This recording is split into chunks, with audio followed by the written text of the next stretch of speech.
Hi Flosstube, I'm back. Long time no see.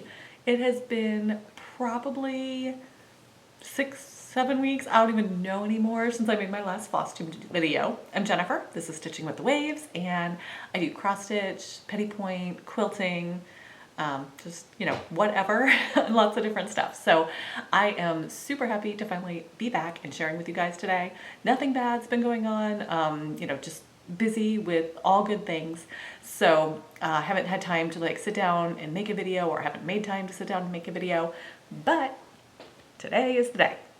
So what's happened since last time? Let's see, my kids had spring break, and then a lot of activities started happening again in person for my kids because our numbers in our state were low and things started opening up more.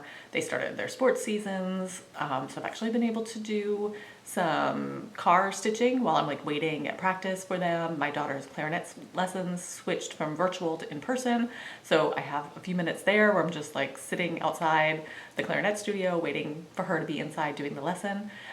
So it's been great. I got to use my new what is it called? The Halo Go.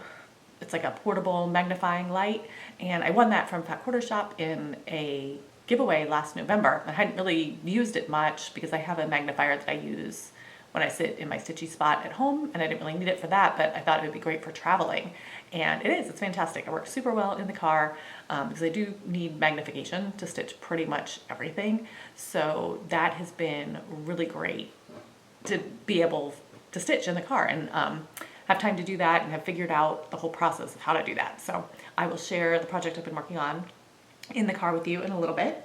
What else? Let me just look. Oh, my new ironing cabinet set up. So you can see the corner of it right here. I no longer have one of those old metal folding ironing boards. I have a new cabinet. So I filmed a quick clip on my phone so you can see it better, and I'll insert that right here. So here is my new quilting ironing setup. I had just been using the standard ironing metal folding board, that I'm sure everybody has, that's tapered on one end, but that's not really the most ideal for quilting because it's hard to iron a piece that's a whole width of fabric all at one time. So I had been kind of browsing around online, and I had been looking at Kirkland's because they have a lot of furniture that a whole collection that's more narrow. It's only about 14 inches deep, so the pieces are 12 inches deep. They've got dressers or consoles, things like that. And I'd been kind of hemming and hawing if I wanted to commit to getting a piece or not, and if that was going to be the right thing. And then I had an ad pop up on Facebook Marketplace for a used console. And I was like, this is perfect. Let's try it out. So it's a Kirkland's piece. It's just a couple of years old. It was actually a friend of a friend who had posted it. So I guess that's probably why it popped up on my newsfeed, but it has worked out perfectly. So it's got all the storage underneath. I bought a bunch of bins to fit in there, and I'm able to put, all my thread in one, all my sewing machine accessories in another. I had each of my quilting projects in a different bin to keep them all organized and everything together. So this is so much more useful than my old ironing board, which was just wasted space underneath because I couldn't really store anything there. I've got my old sewing machine down here in the left corner, so that means my new one came, and I'm loving it. So on the top, I just got a board at Home Depot, so you can see the regular. This is the top of the cabinet piece itself, and then I bought a board at Home Depot, cut it down to the same size as the top of this piece. And this piece is the perfect height. It's 36 by 48 by 14, which is really similar to the size of my ironing board, only it doesn't have a tapered end. So I can fit, if I remove my my iron base and things like that onto the cabinet next to it, then I can fit the whole width of fabric flat out and iron the whole piece at once, which is awesome.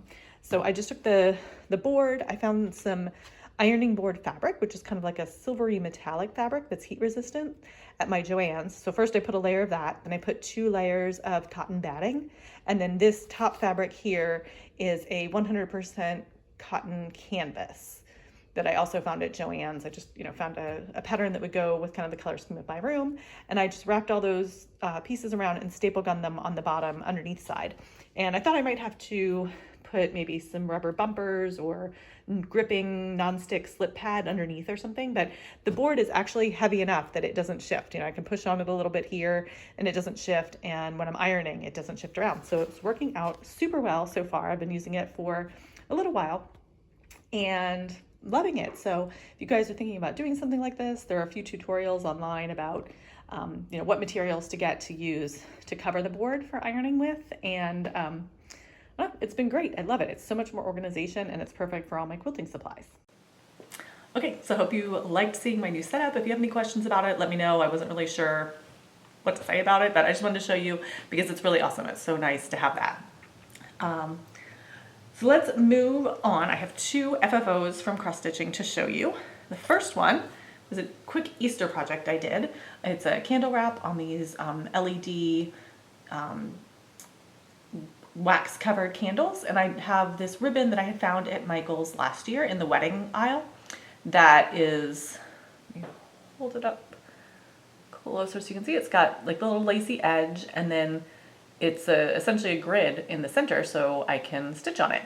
So this is a free pattern from the Comtesse de Pointe-à-Croix with little Easter eggs, and each one has little floral motifs inside. So I did this, it's been a while, you guys, since I did it. I'm pretty sure I used 2 strands. I just did a tent stitch because a full cross over one was too much thread. It was too thick. I think I used 2 strands into the tent stitch, but it might be 1 strand with a tent stitch.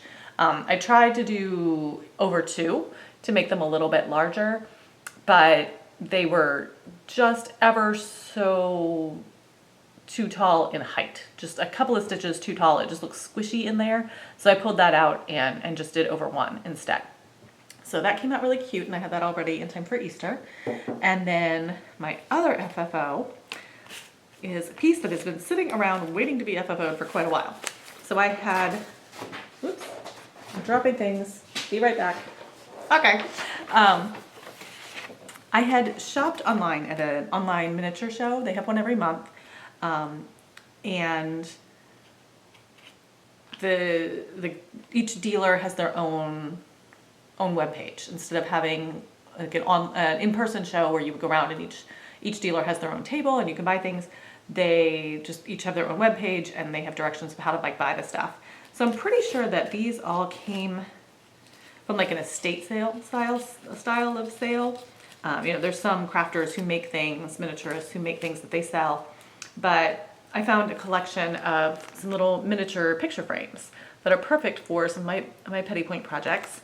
So this gold one, I mean, it's tiny. It's, you know, maybe 3/4 of an inch by 1 inch. And then this one is like 1 5/8 by 1 1/8, so pretty tiny. So I went through my Petitpoint projects that I had finished that were just sitting in my finished bin, and I tried to see if any of these 3 fit something that I already had stitched up. These 2 did not, so I will stitch something specifically meant to go in them later. But this one, Stitching Book Club, get this up so that it blocks my face a little better. The Stitching Book Club, this was one of the first designs that Kristen made for Pride and Prejudice.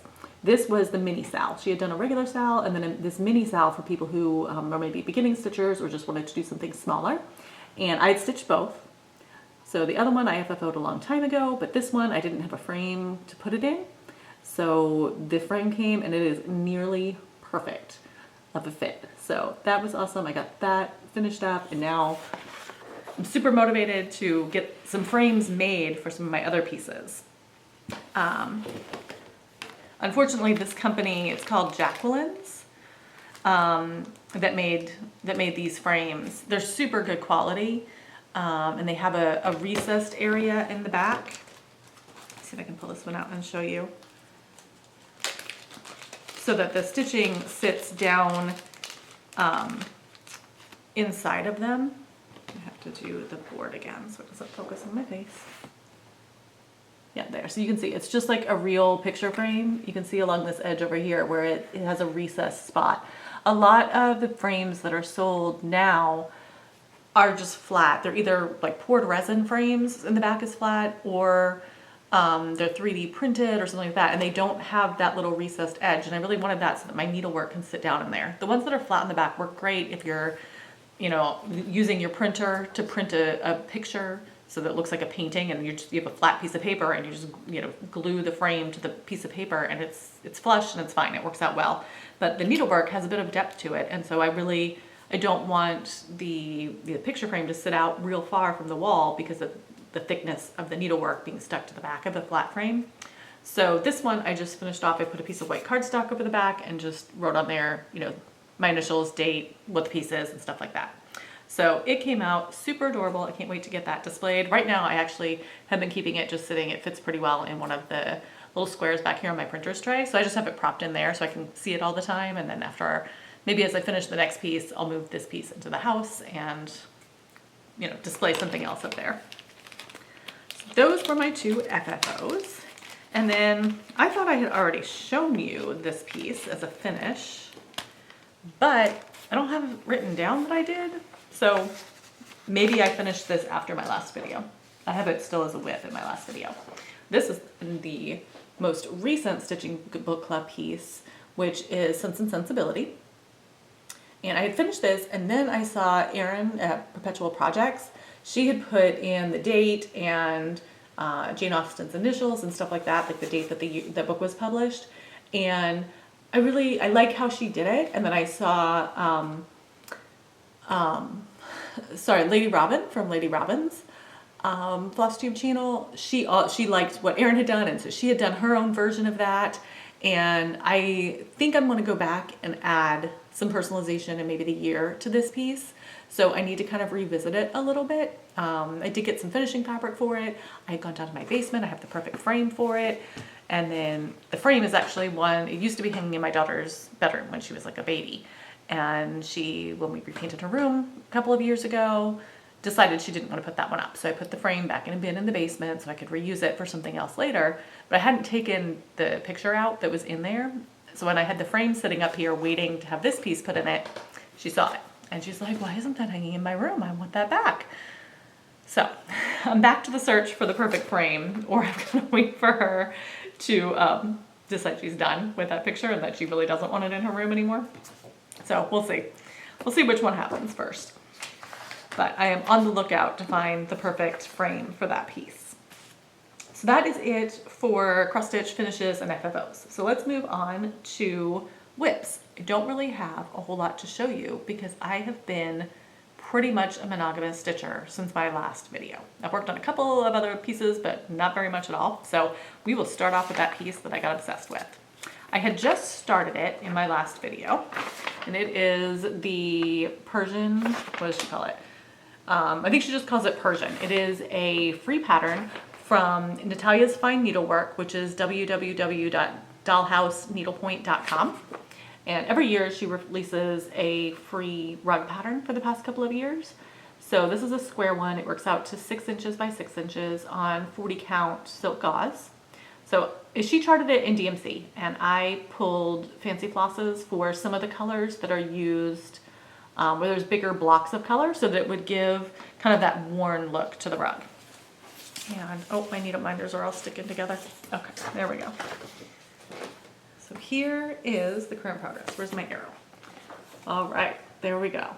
That is it. When I showed it to you last time, I just had this very, very center part here in the middle stitched up.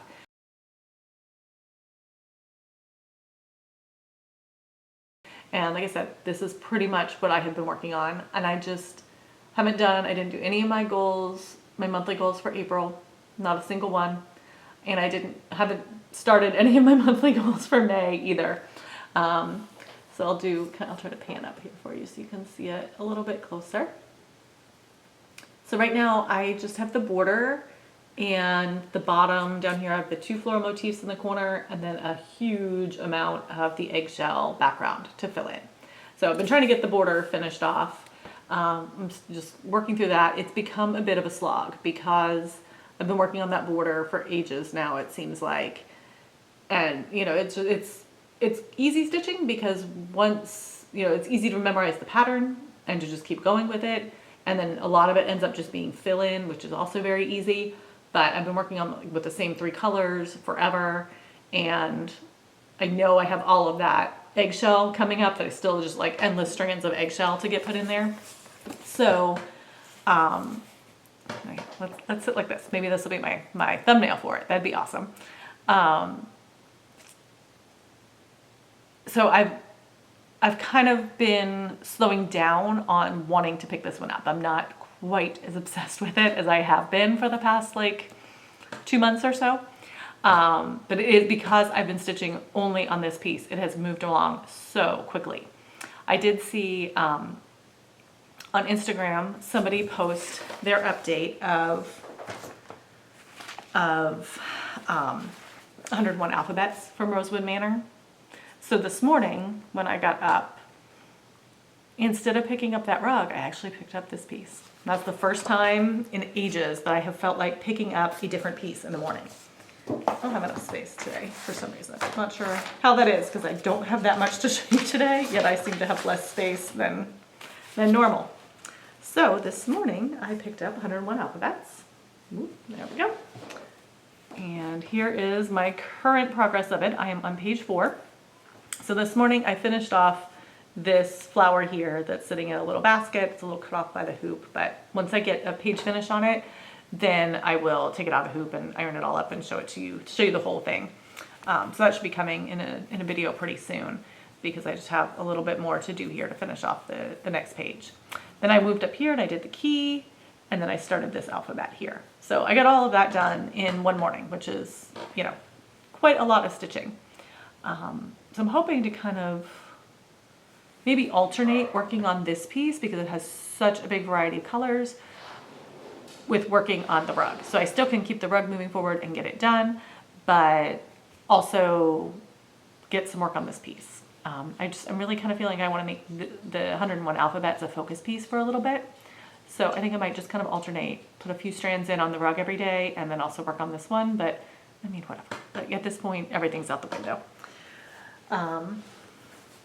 Then travel stitching. So I needed a project. I could not work on that rug in the car. Like it's just, the stitches are just too tiny, doing 40 count over 1. So I decided I would pick up my sal because I really don't want to get too far behind on the sal. Now I'm on part 2 and I just got part 4 in my email this week. So I am quite behind on it, but at least it's getting some work on it because I had completely set aside it along with everything else. And the piece I'm talking about is this summer stitch along, and it is by Flannery Au Fil de Saison, which is she's a French blogger who's named Mimi, and she has all sorts of seasonal patterns that she does stitch alongs for all year long. So I'm working on this one. I changed up the colors to be more red, white, and blue to go along with my summer decor. And it is on 40 count. Is this one on? No, this is Lakeside Linen in Morning Dove. So here is where I am. I think last time I showed it to you, I was probably done with part 1, which would have been halfway. Whoop. I am out of practice, you guys. Would be like halfway right down the center here. Part 1 is over here, totally done. And then part 2, I'm working on the last motif in part 2 over here. So once I'm done that, I'll be able to move on to part 3. And I would like to kind of try to keep up with this one a bit and not get too far behind. So it's actually done for summer, but we'll see. I love the colors of this one. Absolutely love them. So that was my car piece. And so I usually get like 2 chances a week to work on it, which is not enough to keep up with it. So I need to at some point figure out how to work on this one a little bit more to keep it going, because the next one starts, where my papers go. So this one ends May 20th, which is coming up really soon. And then fall, this is the autumn piece here. And that one starts June 3rd. So I would like to finish this piece up in May, if I can, the summer version, just so I don't have 2 going on at the same time. So we'll see. I'm gonna need to get myself motivated to pick that one up when I'm not in the car and work on it. So that's really it for cross stitching. That is what I did. That is what I worked on for cross stitch. Like I said, it's not a whole lot to show you guys because I spent so much time working on that Petitpoint rug, which, I mean, it's nothing wrong with that. I love it. So I was gonna do, I couldn't believe it when I did the math in my head, so I was just gonna check real quick. Yeah, 1,600. So in 1 inch of that Petitpoint rug, there's 1,600 stitches, because it's 40 by 40 and you're doing it over 1. Now it is like the 10th stitch, so it's not a full cross. So even so, an inch would be, if you're counting, like, you know, you have to cut your stitches in half, since it's not a full cross, it would still be 800 stitches in every square inch. So it's a lot of stitches to get in there. But I'm super excited that it's coming along. I absolutely love it. So let's move on to some of the other things that I'm working on. Excuse me. So I did get my new sewing machine. It came at like the beginning of April, and it came with some classes that you take like during the year. Once a month they have a class to just show you how to use some of the different features on the machine. So the last class I went to, we learned how to do buttonholes. The first one was just like how to turn on the machine, how to thread the machine, how to use the control panel, that sort of thing. And then the last one I learned how to do buttonholes, which I've never done a buttonhole in my life. I don't know that I'll ever need to make a buttonhole because I don't make clothing, but you know, it's like I know how to do it now, so that's great. And it just, you know, got me using the machine more, you know, and learning how to use it, so that's great. I had set up a couple of projects on my old machine. I pieced 2 fronts of quilts on my old machine so that when I got this one, I would be ready to quilt them, because the old one is fine for piecing, you know, 2 layers of cotton fabric, it doesn't have a problem with. But once you make the quilt sandwich with the batting in there, it's just kind of too much, especially getting over the hump of the seams. It just really struggles sometimes. So I had pieced 2 projects, and right as I had gotten the machine and was like kind of figuring out how to use it, and just like I, you know, had just sewn like some little scraps together and stuff like that to try to figure it all out. And then I was watching a couple of weeks ago, Heather and Jeanette from Crafty Cottage Stitches, they started a new social, which is Star Spangled Social with patriotic things. And that motivated me. I went back, I watched another previous video of theirs where they talk about how they make a project bag. I watched Elizabeth Ann Can Stitch, how she makes her project bags. Just, you know, watched some basic like how to put in a zipper videos, because I'd never done a zipper before. And just, you know, figured it out. And this was the front I had pieced. I used the half square triangle paper, and I was going to make a big quilt for my daughter using the half square triangle paper, and I wanted to try it out on something else first just to make sure I knew what I was doing with the paper and all of that. So I made half square triangles and then sewed them together to make the hourglass blocks, and sewed them into this cute project bag. So it's got red and white polka dot on the inside, and then the top section and the back are just this like denim. It's in the denim section at Joann's, but it is super thin and soft, like just a cotton. I don't know. It's not denim like jeans material. It's just a like denim look cotton fabric. So that's it, my little patriotic project bag. And I keep my summer Sal in that. And it's great. It fits the Halo Go travel light, fits in there really well and everything. So that's awesome. So thank you to everybody who has made project bag tutorials. It's definitely not perfect, but it was my first try. The quilting came out amazing. I'll show you, like, here's one of my little intersections there. It doesn't have any of the like bowing that some of the, like with my old sewing machine, there's just too many layers and it would like push the fabric too far because I couldn't get a walking foot for that old machine. And so, you know, the bottom fabric and the top fabric are moving at different paces from each other, and it would like bow and be all weird and tuckery. So new machine is awesome. So I also finished up, when I saw my old machine, I just remembered I forgot to show you this one. And this is another project that I thought I had shown in my last video, but I don't have it, I have it recorded as a whip still from my last video. So this is the Tranquility fabric from Jerry Robinson, and it's hard to get far enough away for you guys to see the whole thing. It's just like a throw blanket size, like a square throw blanket, and I think maybe last time I just had it pieced but not quilted or something. So the binding right there is just a little navy floral, and I just did navy on the back. what else about this? It's a disappearing 9-patch pattern. So you make a 9-patch and then cut it in half down the middle twice. You cut it into 4 smaller squares. And this is just, you know, you stick it back together however you want. So that is what I did for that one. And then my other project I had done, I made a bunch of those patriotic squares. So I did a pinwheel pattern and made a table runner. Can't see what I'm doing, so I hope you're still seeing that okay. So these are just, all these patriotic plaids are just a fat quarter bundle that I got from Joann's. And I just, you know, tried out that half square triangle paper on them. So I decided to do hourglasses on the other bag, and I did the pinwheels on this. And I just used that same navy denim as the binding and the backing. So this will go on this console table right behind me here for the summer, the red, white, and blue. And I have been looking at more table runner patterns online and downloading them and getting lots more fabric, and I'm ready. So I love the table runner. It's such a fun project to do. Oh, and I've got one more thing.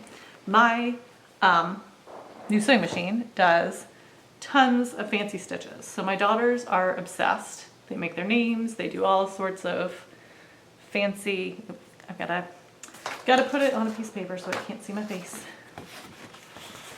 All sorts of fancy stitches that they do.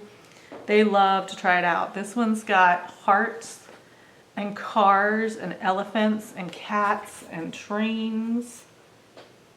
It makes all sorts of fancy stitch things. And I've got literally a whole pile of scraps that they just sit here with a white thread and a dark piece of fabric, and they just want to make all sorts of different designs. So I don't know how we're going to be able to see this. Let's see. I think all the, yeah, I'll just show you this one. Let's see if it'll focus. So can you see there, I did like a fancy, or maybe you can kind of see it over here, the fancy star sort of pattern to sew the binding down instead of just using a straight stitch on the edge. So I just thought that was cute. It was a different way to kind of sew on the binding rather than just using a straight stitch. I know a lot of people, you know, machine sew it to the front and then hand stitch on the back, but I don't have the patience for that. So I just top stitch it down and don't worry about it too much. I made another one of these little thread beds, or, you know, floss mats. For this one, I meant to go back before I made the video and check and see. One of you, I talked, the old one, the previous ones that I had made were a little too floppy. And somebody said, and I forget what the name was, I meant to go look it up, sorry. They mentioned using Soft and Stable, which is like kind of a foamy batting kind of project. It's got a lot more structure to it. So I tried making one with that. She said her tip was, if you want it to be able to still fold to stick inside the project bag, just sew a straight line down the center of it, and then that will allow it to fold. And I had just gotten some Soft and Stable, so I tried that out. And she's totally right. It folds up super nice. It didn't stay super flat when I first made it, but I just let it sit under a heavy book overnight and it worked perfectly. So that was just a cute little fabric I picked up at Joann's and made that. And then my current whip is my daughter's Christmas quilt that she had wanted. That's the bottom. So I've been working on piecing that together. I have it about halfway pieced. I probably need to get up to show you this one too. So it's just the 5-inch half square triangles in the Christmas Traditions fabric. And it's another a pretty decent size throw blanket size. So I think I have 6 rows done, and it's going to be 12 rows long. So this is half. So I'm working on getting that done. And then the back of it, I bought the Cuddle fabric, or the Minky fabric. That's like the really soft, like baby blanket kind of fabric. She has several baby blankets in that fabric that she loves. So I told her I would try. I've been watching some YouTube videos on how to sew with that stuff because I guess it's stretchy. So I've been watching videos to get some tips on how to use it, and because I'm getting close to being ready to put the backing on this one. All right, what else? Let's check the notes before we move on. think that is all of that stuff, so we're ready for haul. So cross stitch haul. I got my Flosstube. This is the French Rose collection. They're like very rose gold sort of colors, super pretty. And then I also bought a new cross stitch pattern that I think, I'm kind of feeling the itch to start this afternoon, which is good because I haven't had the itch to start anything in quite a while. Because I've just been obsessed with the one piece. This is Celebrate Freedom from White House Stitchery. How cute is that? There's a little flag with the quilty star in the corner, and the patches on the top and the bottom. So I love this. I think I might pull the stuff and start it. I don't know. We'll see. We'll see if I get sidetracked or if I can get that done. Then I got lots of fabric. So I had pre-ordered the Jelly Roll of American Gatherings. It's just like a muted red and navy, red, white, and blue. And then I got the navy for binding and just an ivory and navy backing. Hi, did you want to say hello? Or are you hiding down there? She's like crawling in on the floor. You want to say hi? Come get in the camera if you want to say hi. What's the stuff that you've already shown? I am almost done. I think I just have this pile to show and that's it. I show it for you? You want to show it for me? You want to come hold it up? Okay. So this is, no, you're going to hold up the whole pile. Yeah, there you go. So just, I folded it off, so if you hold that edge, they can see them all. So this is Sunday Stroll. So this will be the backing down here. The navy blue dot will be the binding, and then a whole bunch of just aquas and blues with a little pop of red. So I'm excited about that. I have the fabric for I think 5 quilts now, so I need to get sewing. Oh, she made me a Mother's Day gift, like handmade craft for Mother's Day, so she wants to show that. Aren't you gonna hold them up? Hold them up. Here we go. She made me a cute little garland. You gonna say anything about it? It has XOs. It has X's and O's. Right here. Yep. Can you see one? There we go. X's and O's. Right here you can see the X and the O. Super cute. And then she also made the large version of it. Might be easier to see the X and O there. An X and O. She's really into like paper folding crafts lately. So here we go. All right, why don't you go hang them back up on the mantle? So we hung them up from the mantle today. So I think that pretty much wraps it up. I don't have anything else to share with you about stitching or quilting or anything, but I will hopefully be back sooner rather than later.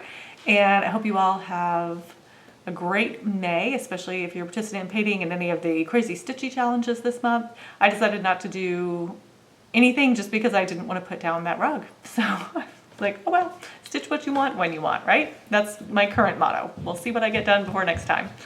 And I will see you then. Bye. Go ahead, push it.